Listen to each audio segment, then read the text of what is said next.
মাওলানা ইজার, আমি আপনাকে এনশিওর করতেছি বাংলাদেশের সব মানুষ জানে যে ইসলামে চুরি করা মহাপাপ, ইসলামে ঘুষ খাওয়া মহাপাপ, বাংলাদেশের সব লোক জানে। এটা আল্লাহ কোরআনে শুকর খাওয়া হারাম বলছেন।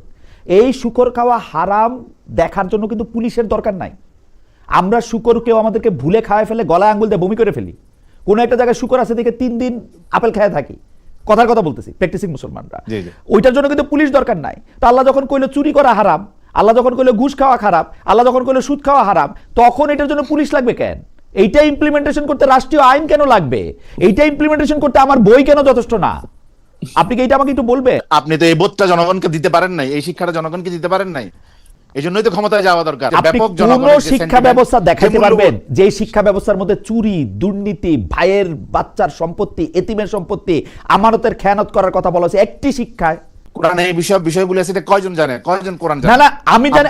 আমি এটা মাওলানা ইজার, আমি আপনাকে এনশিওর করতেছি বাংলাদেশের সব মানুষ জানে যে ইসলামে চুরি করা মহাপাপ, ইসলামে ঘুষ খাওয়া মহাপাপ, বাংলাদেশের সব লোক জানে।